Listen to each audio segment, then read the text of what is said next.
오늘도 이 자리에 임재하셔서 우리에게 은혜 주시는 좋으신 하나님께 박수로 감사합니다. 우리 성도님들은 예배를 드리실 때마다 하늘나라를 맛보는 예배를 드릴 수 있기를 예수 이름으로 축원합니다. 하늘나라를 맛보는 예배를 드린다는 것은 바로 예배를 드릴 때 하나님께서 하늘문을 여시고 신령한 은혜를 부어주셔서 하나님의 은혜 가운데 하나님께 영광 돌리는 삶이 되어지는 것입니다. 그래서 우리가 하늘나라를 맛보는 예배를 드리는 것은 너무나 중요한 거예요. 저는 하늘나라를 맛보는 예배에 대해서 2주 동안 말씀을 드렸습니다. 특별히 하늘나라를 맛보는 예배는 첫째로 하늘문이 열리는 예배입니다. 우리 크게 두 번째는 하나님의 음성을 듣는 예배, 세 번째는 성령의 감동을 받는 예배, 네 번째는 하나님의 임재를 경험하는 예배, 다섯 번째는 하나님을 닮아가는 예배, 여섯 번째는 최고의 가치를 느끼는 예배입니다. 그러니까 하늘나라를 맛보는 예배를 드릴 때 주님께서 하늘문을 여시고 친히 임재하셔서 놀라운 은혜를 베풀어 줄 때 성령의 감동을 받고 생애 가장 최고의 가치를 느끼는 이런 예배를 드린다고 하면 우리 인생에 얼마나 놀라운 축복의 역사가 일어나는 그런 삶이 될 수 있겠습니까? 예배를 드릴 때마다 하늘나라를 맛보는 이런 예배자가 되시길 예수 이름으로 축원합니다. 그런데 중요한 것은 이렇게 하늘나라를 맛보는 예배를 드리려면 예배를 받으시는 대상, 바로 우리의 예배를 받으시는 그 예배의 대상이 누구신지를 바로 이해하고 바로 안다는 것은 너무너무 중요한 것입니다. 우리의 예배를 받으시는 그 하나님이 누구신가? 그 하나님을 바로 알 때 바른 예배를 드릴 수 있는 것이죠. 여러분, 이스라엘 백성들 보십시오. 많은 민족 가운데 하나님을 예배하도록 부르심을 받았습니다. 특별히 선택을 받은 것은 하나님 앞에 제사 드리는 민족으로 세움을 받았습니다. 근데 왜 이스라엘 백성들이 하나님 앞에 책망을 받아야 됐습니까? 하나님이 받으시는 예배를 드리지 못했습니다. 그 이유가 뭐냐? 하나님을 제대로 알지 못했습니다. 그러니까 하나님을 제대로 알지 못하니까 하나님께 제대로 예배를 드릴 수가 없었던 것이죠. 호세아 선지자는 이 사실에 대해서 안타까운 마음을 가지고 권고하고 있습니다. 호세아서 6장 3절에 보면 그러므로 우리가 여호와를 알자, 힘써 여호와를 알자. 그 이스라엘 백성들을 향해서 안타깝게 외칩니다. 호세아서 6장 6절 말씀에 보면 나는 인애를 원하고 제사를 원치 아니하며 번제보다 하나님을 아는 것을 원하노라 그랬습니다. 하나님을 모르니까 하나님 앞에 제사는 드리는데 하나님이 받으실 수 없어요. 그러니까 오늘날도 마찬가지입니다. 이렇게 예배는 드리는데 예배를 받으시는 그분이 누구신지를 제대로 알지 못하면 바른 예배를 드릴 수가 없는 것입니다. 하나님을 아는 만큼, 하나님을 믿는 만큼 하나님께서 기뻐하시는 예배를 드릴 수가 있는 것이죠. 여러분, 오늘 이 본문 말씀을 보면 사도 요한이 성령의 감동을 받고 하늘나라 예배를 목격하게 됩니다. 내 생물과 24장로들이 하나님 앞에 엎드려서 검은고와 향기 가득한 금대접을 가지고 하나님 앞에 예배를 드립니다. 수많은 수천만만의 천사들이 하나님을 찬양하는 모습을 보게 됩니다. 도대체 저분이 어떤 분이시기에 만물이 그분을 예배하냐? 그 하나님이 어떤 분이신가?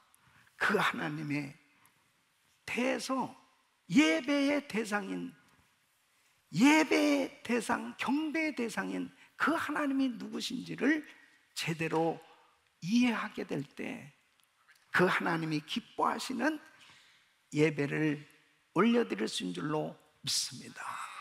저는 오늘 이 말씀을 통해서 정말 우리가 예배를 바로 드리고 있는지, 내가 정말 이 예배를 드릴 때 나의 예배를 받으시는 분이 누구신지를 분명히 이해하고 그 하나님을 예배한다면 우리는 예배를 드릴 때마다 하나님을 만나는, 하늘나라를 맛보는 예배자들이 될 줄로 믿습니다.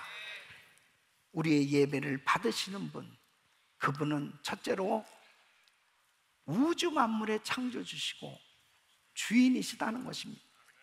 여러분, 창세기 1장 1절에 뭐라고 기록되어 있습니까? 태초에 하나님이 천지를 창조하시는, 하나님께서 천지 만물을 창조하셨습니다. 창세기 2장에 보면 하나님께서 인간을 창조하셨습니다. 창세기 2장 7절에 하나님께서 흙으로 사람을 지으시고 생기를 그 코에 불어넣으시니 사람이 생명이 진리라. 이렇게 하나님께서 만물을 창조하셨고, 그리고 인간을 창조하신 그 이유가 뭡니까? 왜 하나님께서 인생과 우주 만물을 창조하셨습니까? 이사야서 43장 7절에는 분명히 이렇게 말씀하십니다. 무릇 내 이름으로 일컫는 자 곧 내가 내 영광을 위하여 창조한 자를 오게 하라. 그들을 내가 지었고 만들었느니라. 하나님께서 인생을 지으신 목적이, 우주 만물을 창조하신 목적이 영광을 받으시기 위함이라는 거예요. 그 하나님께 영광을 돌리는 그 통로가 바로 이사야서 43장 21절에 분명히 이렇게 말씀하십니다. 이 백성은 내가 나를 위하여 지었나니 나의 찬송을 부르게 하려 함이니라. 바로 하나님께서 인생을 지으시고 천지 만물을 창조하신 목적은 우리를 통해서 하나님은 찬송을 받으시기 위함입니다. 예배를 통해서 하나님은 영광을 받으시기 원하시는 것입니다. 그러므로 우리의 삶이 하나님이 참으로 기뻐 받으시는 예배를 드릴 때 인생 지으심에 합당한 삶이 되어질 수 있는 것입니다. 우리 사랑하는 성도 여러분, 모든 피조물을 하나님께서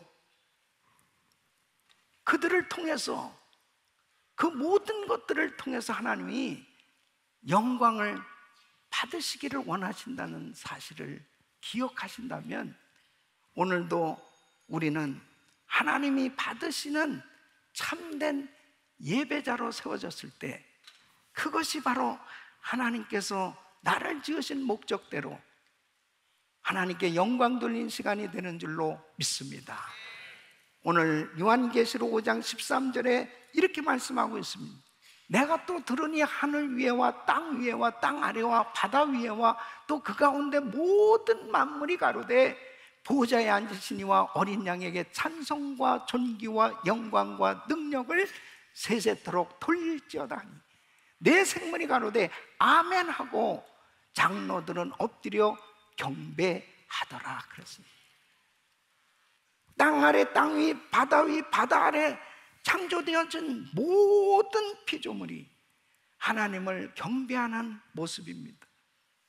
여러분, 내가 하나님을 정말 예배할 때 나를 만드신 하나님, 그 하나님 앞에 예배를 드리고 있다면은 그 예배가 얼마나 감격스럽겠습니까?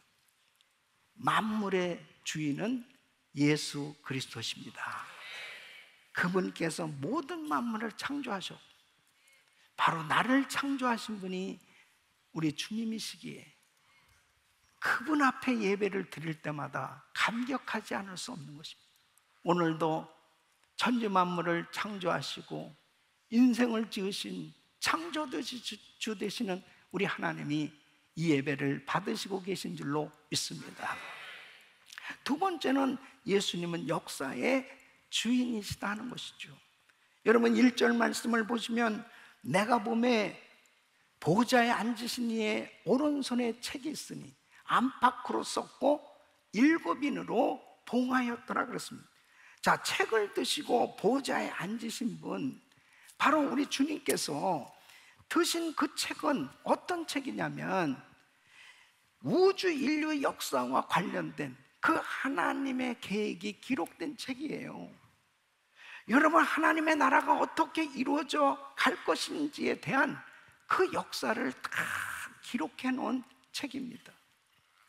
그 책을 보려고 할 때, 요한이 보려고 할 때, 여러분, 7인으로 봉하였더라 그렇게 되어 있습니다. 그러니까 이 책이 완전히 덮여진 것입니다. 그러니까 요한이 얼마나 궁금하겠습니까?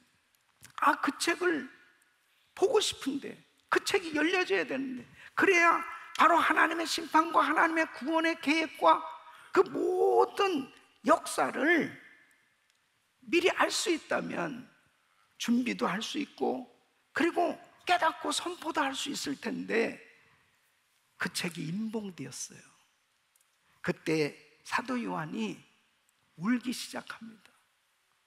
그 안타까운 마음을 가지고 울고 있을 때 5절 말씀을 보면, 장로 중에 하나가 내게 말하되 울지 말라, 유다 지파의 사자 다윗의 뿌리가 이겼으니 이 책과 그 7인을 떼시리라 하더라 그랬습니다.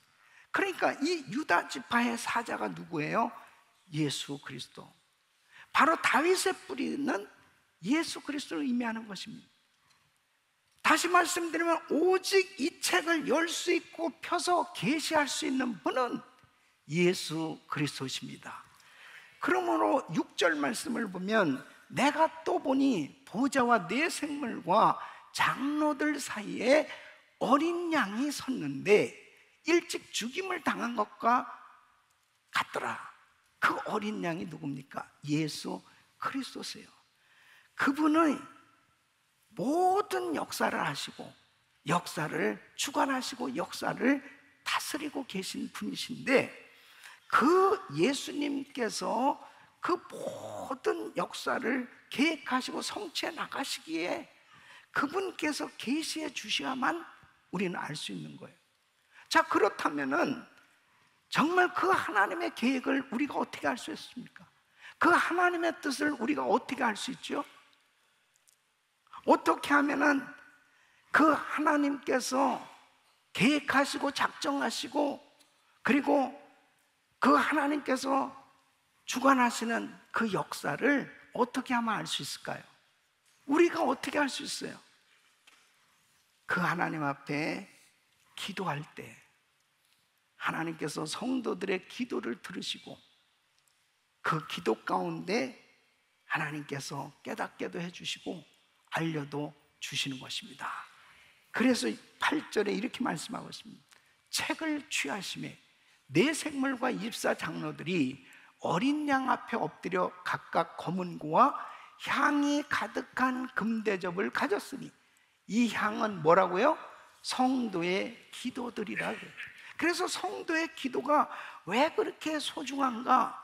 기도가 왜 그렇게 중요한가? 왜 예수 믿는 성도들이 열심히 기도해야 되느냐? 바로 기도할 때 하나님의 뜻을 알려주신단 말이에요. 기도할 때 내가 어디서 와서 왜 살며 어디로 가는지 알지 못하고 살던 인생이었는데, 한치 앞을 알지 못하고 내일 일을 알지 못하고 사는 인생이 무엇을 내 마음대로 확실히 할 수 있겠어요? 그러니까 나의 모든 인생을, 나의 계획을 가장 잘 아시는 분이 누구예요?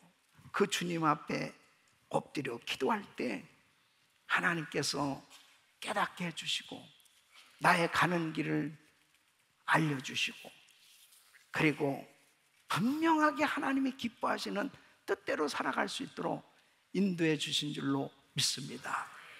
역사의 주인이 되시는 그 주님 앞에 기도해야 바로 그 주님의 놀라운 뜻을 깨달을 수가 있는 거예요. 여러분, 창세기 18장에 보면은 하나님께서 아브라함에게 소돔과 고모라 성의 앞으로 될 일을 가르쳐 주셨습니다. 왜 아브라함에게 알려주셨어요. 아브라함이 기도하는 사람이었어요. 그렇기 때문에 하나님께서 이 소돔 땅이 앞으로 어떻게 될 것을 알려주셨습니다. 그 소돔 땅에 누가 살고 있었어요? 조카 롯이 살고 있었습니다. 그런데 소돔 땅이 어떻게 될 거라고요? 유황불로 하나님께서 심판하시기로 작정하셨습니다. 그 하나님의 계획하심, 하나님의 뜻, 하나님의 작정하심을 이 다윗이 알게 된 거예요. 그러니까 다윗이, 이 아브라함이 하나님 앞에 안타깝게 기도하는 거죠. 왜? 자기 조카 롯이 그 소돔 땅에 살고 있거든. 그러니까 하나님, 의인 50명만 있어도 멸하시겠습니까? 하나님 45명이 있으면요, 40명이 있다면 멸하시겠습니까? 멸하지 않겠다. 하나님 죄송합니다, 30명만 있다면요, 그래도 멸하지 않겠다. 하나님 정말 죄송합니다, 이제 마지막입니다. 10명만 있어도 멸하시겠습니다. 그렇게 집요하게 하나님 앞에 간절히 매달려 기도할 수 있는 이유가 뭐예요? 하나님의 뜻을 아니까. 그 소돔과 고모라 성이 유황불로 심판받을 것을 깨달았단 말이에요. 확실히 알게 되었단 말이에요. 그러니까 기도하지 않을 수 없는 거예요. 그 조카 롯의 가정을 위해서 안타깝게 기도했는데 창세기 19장 29절에 분명히 이렇게 성경은 기록하고 있습니다. 하나님이 들의 성들을 멸하실 때, 곧 롯에 거하는 성을 엎으실 때에 아브라함을 생각하사, 누구를 생각해서요? 아브라함을 생각. 롯을 그 엎으시는 중에서 내어 보내셨더라. 아브라함의 그 중보 기도를 하나님 들으시고 그 롯의 가정을 구원해 주셨던 것을 보게 됩니다. 여러분, 정말 이 기도가 얼마나 중요한 건지 모릅니다. 역사의 주관자 되시고 역사의 주인 되시는 그 하나님 앞에 우리 가정을 위해서, 우리 자녀들을 위해서, 교회를 위해서, 나의 앞날의 사역을 위해서 그 모든 것을 가장 잘 아시고 인도하시는 분이 하나님이시기 때문에 우리 주님 앞에 기도하지 않을 수는 없는 거예요. 그러니까 어느 때 하나님의 뜻을 발견할 수 있어요? 예배를 드릴 때 하나님의 음성이 들려지고 말씀을 통해서 주님께서 때로는 말씀해 주시고 깨닫게 해주신 줄로 믿습니다. 그러니까 계시록 8장 3절로 5절에 보면 분명히 기도가 응답되는 것을 말씀하고 있습니다. 또 다른 천사가 와서 제단 곁에 서서 금향로를 가지고 많은 향을 받았으니 이는 모든 성도의 기도들과 합하여 보좌 앞 금단에 드리고자 합니다. 향연이 성도의 기도와 함께 천사의 손으로부터 어디로 올라가요? 하나님 앞으로 올라가는지라. 천사가 향로를 가지고 단 위에 불을 담아다가 땅에 쏟음에 뇌성과 음성과 번개와 지진이 나더라. 뇌성과 음성과 번개와 지진은 하나님의 임재를 의미하는 거죠. 하나님께서 이 기도를, 성도들의 기도를 받으시고 응답해 주시는 것을 분명히 말씀하고 있습니다. 성도의 기도는 반드시 응답됩니다. 그래서 그 역사의 주관자 되시는 예수 그리스도, 모든 역사를 정말 주관하시는 그 하나님이 나의 앞날을 가장 잘 아시고 우리 인생의 모든 것을 가장 잘 아신다면 그 하나님 앞에 기도하지 않을 수 없는 거예요. 오늘도 우리의 예배를 받으시는 분은 역사의 주인이신 예수 그리스도십니다. 그 하나님 앞에 간절히 기도하지 않을 수 없는 것이죠. 하나님의 뜻을 깨달을 수 있는 것은 하나님 앞에 기도할 때 깨달아지고, 그리고 하나님의 뜻을 깨닫게 되어졌을 때 그 하나님 앞에 눈물로 그 뜻을 이루시는 그 하나님 앞에 더 순종하지 않을 수 없는 것입니다. 우리가 예배를 드릴 때마다 역사의 주인은 예수 그리스도시다. 바로 그 하나님이 우리의 예배를 받으시고 계신 줄로 믿습니다. 세 번째는 우리를 자기의 피로 사서 나라와 제사장 삼으신 분이 바로 경배의 대상인 예수 그리스도시다. 계시록 5장 9절로 10절 보면 그 새 노래를 노래하여 가로되 책을 가지시고 그 인봉을 떼기에 합당하시던 일찍 죽임을 당하사 각 족속과 방언과 백성과 나라 가운데서 사람들을 피로 사서 하나님께 드리시고 저희로 우리 하나님 앞에서 나라와 제사장을 삼으셨으니 저희가 땅에서 왕노릇 하리로다. 여러분, 예수님께서 우리를 당신의 피로 사서 나라와 제사장으로 삼으셨다.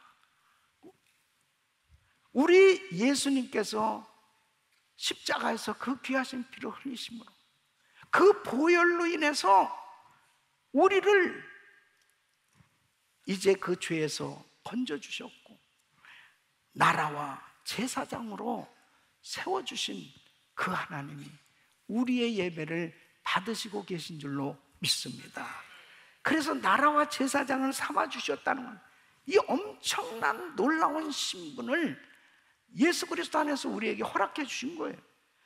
하나님의 나라는 뭡니까? 하나님의 통치를 의미하는 거예요. 그러니까 하나님께서 우리 가운데 임하셔서 우리를 하나님의 나라로 삼아주시고 하나님께서 우리를 통해서 하나님의 통치를 이루어 가신다는 것은 어마어마한 축복을 우리에게 주신 겁니다.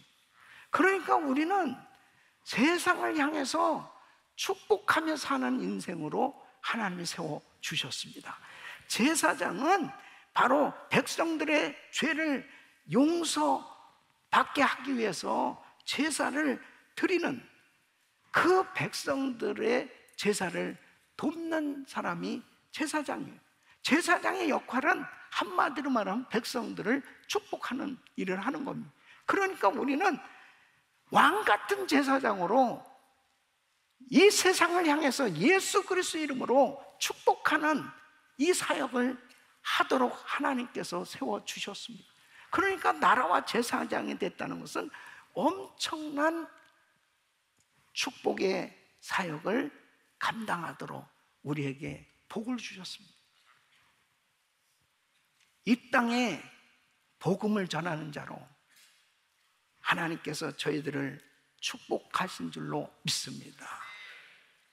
어마어마한 하나님의 은혜를 우리는 받은 거예요. 그래서 고린도전서 6장 19절로 20절 보면 너희 몸은 너희가 하나님께로부터 받은 바 너희 가운데 계신 성령의 전인 줄 알지 못합니다. 너희는 너희 것이 아니라 값으로 산 것이 되었으니 그런즉 너희 몸으로 하나님께 영광을 돌리라. 사랑하는 성도 여러분, 예수 그리스도의 피로 값주고 산바된 하나님의 것이 된 우리는 우리의 하는 모든 일들을 통해서 하나님께 영광을 돌리는 삶이 되어야 될 줄로 믿습니다.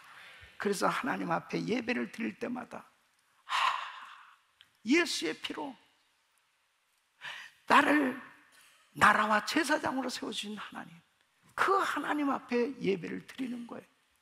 그 하나님이 오늘도 우리의 예배를 받으시는 줄로 믿습니다. 내가 그렇게 귀한 존재가 된 거예요. 네 번째는 능력과 부와 지혜와 힘과 존귀의 하나님, 바로 그분이 예배의 대상이시다. 우리 예수님이 어떤 분이시라고요? 12절 말씀 보면 큰 음성으로 가로되 죽임을 당하신 어린 양이 바로 예수 그리스도입니다.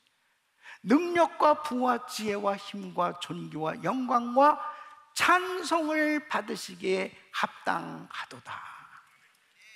하나님은 참으로 위대하신, 우리 예수님은 참으로 위대하신 하나님이세요. 여러분, 공생의 사역을 하시면서 우리 예수님이 정말 하나님이심을 어떤 식으로 표현하셨습니까? 오병이업, 보잘것없는 보리떡 5개, 물고기 2마리 가지고 5,000명을 먹이고 12강주를 남긴 무리를 우리 예수님이 걸으셨습니다. 죽은 지 나흘이나 됐어요. 무덤에서, 시체에서 냄새가 난 나사로를 살려주신 주님, 우리 주님께서 지금도 그 위대하신 주님 성령으로 이 자리에 임재해 계신 줄로 믿습니다. 우리의 예배의 대상이신 예수님은 이런 능력이 하나님이세요. 사랑하는 성도 여러분, 때로는 우리가 이 세상을 살아가면서 낙심될 일들이 얼마나 많아요. 좌절될 일이 얼마나 많아요. 고민되는 일이 참 많죠. 예수 잘 믿는다고 병에 안 걸립니까? 예수 잘 믿는다고 모든 사업이 다 잘 됩니까? 예수 잘 믿어도 암에 걸릴 수 있고, 사업 망할 수도 있고, 자녀들 속썩이고 어려운 일들이 얼마든지 생길 수 있어요. 그런데 중요한 사실이 뭐냐? 이런 안타까운 문제들을 만날 때마다 능력과 부와 지혜와 힘과 존귀의 하나님, 우리 예수님께서 마태복음 11장 28절에 이렇게 말씀하시는 거예요. 수고하고 무거운 짐진 자들아 다 내게로 오라. 내가 너희를 쉬게 하리라. 그 주님이 계시기 때문에 그 주님 앞에 달려 나오는 거예요. 여러분, 우리의 삶의 여정에 때로는 폭우가 쏟아지고 폭풍, 풍랑이 일면서 우리에게 말할 수 없는 쓰나미처럼 어려운 그런 시험들이 계속해서 닥쳐올 수도 있어요. 그런데 능력과 부와 지혜와 힘과 존귀의 하나님 예수 그리스도, 그분의 손을 꽉 붙들고 주여 조금만 견디면서 나가보세요. 어느 순간에 그 풍랑이 다 뒤로 가고 밝은 태양이 우리 앞에 비춰질 줄로 믿습니다. 할렐루야. 하나님의 역사가 일어나는 거예요. 주님이 역사하시면 되는 겁니다. 그러므로 낙심하고 좌절하고 실망하고 주저앉지 마세요. 바로 우리 주님이, 그 위대하신 주님이 우리 손을 잡아주시면 다시 회복될 수 있는 것입니다. 시편 23편 1절로 2절에는 여호와는 나의 목자시니 내가 부족하면 그가 나를 푸른 초장에 누시며 쉴만한 물가로 인도하시는도다. 다윗같이 시험과 환난이, 정말 그렇게도 어려운 시험이 계속 그를 괴롭히는 일들이, 아마 다윗처럼 그렇게 시험을 오랫동안 받는다면 웬만한 사람 다 나가 떨어질 것입니다. 바울처럼 그렇게 매를 맞고 그렇게 엄청난 시험을 겪는다면 많은 사람들이 주일하다가도 다 포기하고 정말 세상으로 나갈 사람들 많을 거예요. 그러나 부와 능력과 지혜와 힘과 존귀의 영광의 하나님을 끝까지 붙들은 사람은 결국 하나님께서 책임져 주시는 놀라운 은혜를 경험하게 된 줄로 믿습니다. 그게 바로 예배예요. 사랑하는 성도 여러분, 예배를 드릴 때마다 하나님의 영광을 보는, 하늘나라를 맛보는 예배자들이 되시기를 예수 이름으로 축원합니다.